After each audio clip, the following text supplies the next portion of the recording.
28 years later is the third in the 28 trilogy, I guess now, even though it's actually 5 years early. That should have been 2030, but they had the story, they had the means to make it. I'm fine with that. If Marvel can keep changing time every few films, that's totally fine. Although I think they've cemented it now. But this was once again directed by Danny Boyle and written by Alex Garland. It stars Aaron Taylor-Johnson, Alfie Williams, Jodie Comer, and Ralph Fiennes.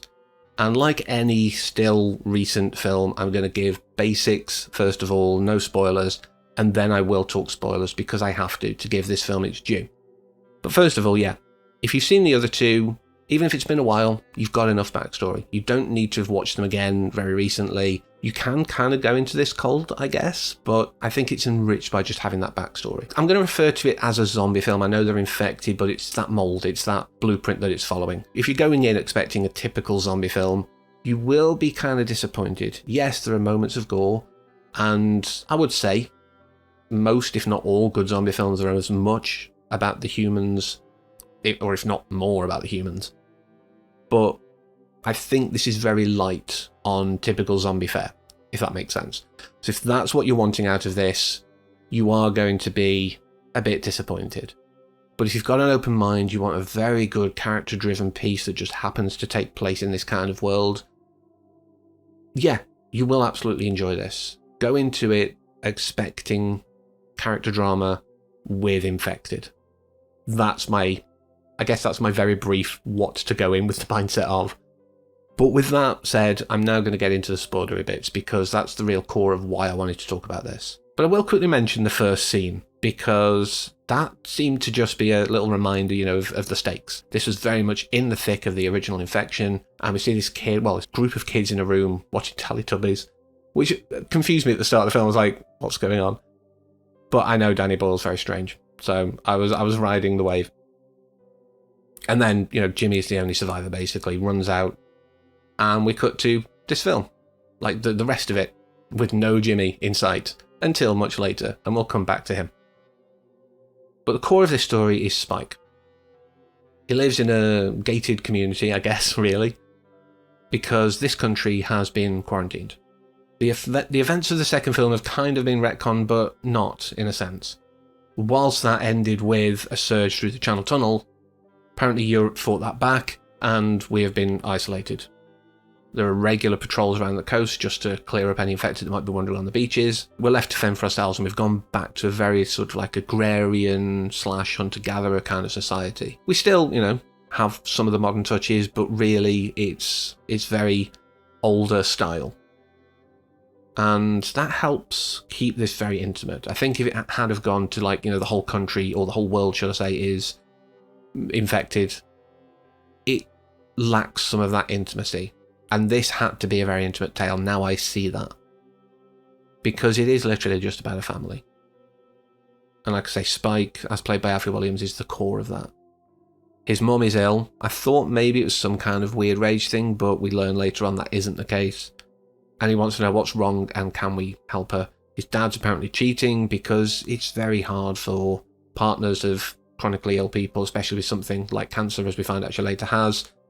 It can be very difficult to keep that physical side of the relationship going. I can understand that, obviously more than Spike could as a child, but your own moral grounding will decide whether that's okay for you as much as whether you can understand what he's done. I don't agree with it. I think it's a bit wrong, but I understand why. But Spike is led on this journey to heal his mum. He understands there is a doctor on the mainland who's a bit crazy, walks around in iodine all the time, as we learn later. But that is the emotional heart of this film.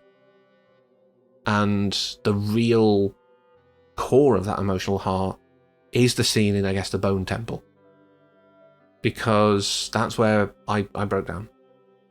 I loved, when we first see it, he talks about the concept of memento mori, which is remember the dead, but also remember that you will die. That wasn't the bit that broke me. It's when he's diagnosed Isla and gone, she's not long for this world. I can help make it easy for her because it has metastasized throughout her body. This is why she's having some of these more sort of mental episodes rather than just the physical. And we have a kid who's lost a parent. That's not easy, especially at an age like Spike's. Probably more common in the era now, but it's still not something that anyone should experience if it's avoidable.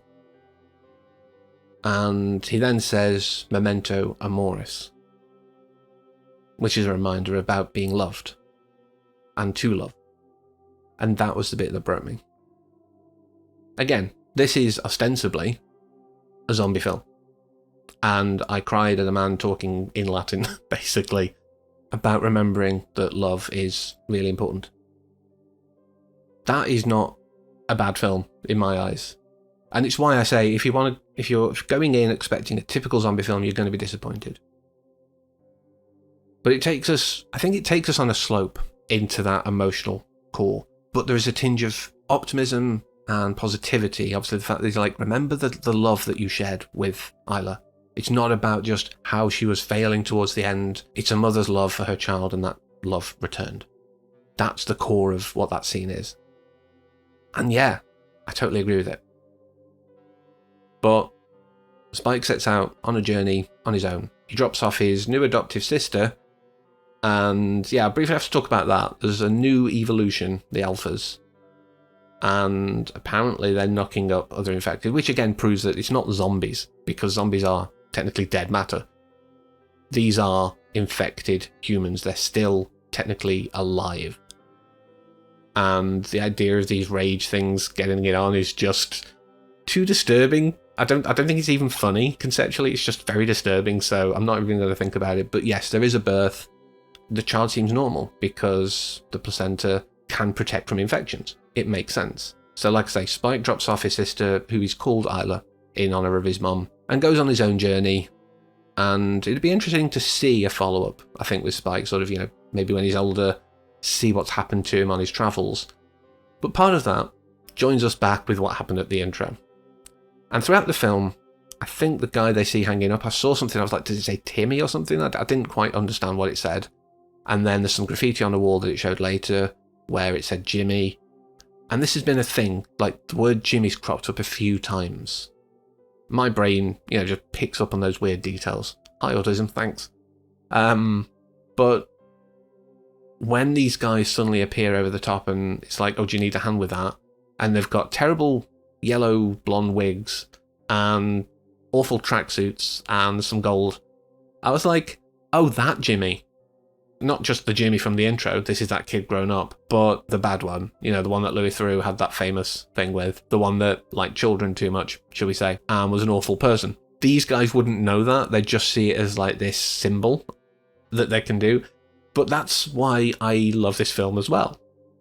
We have massive horror at the start, a family drama with occasional horror, and then just an absolute, I'm going to say it, batshit crazy ending.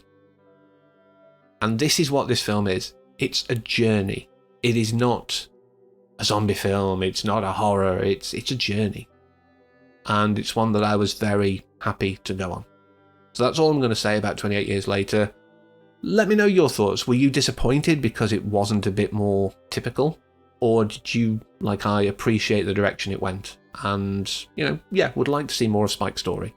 Please let me know in the comments, but until next time, as always, thank you for watching and take care.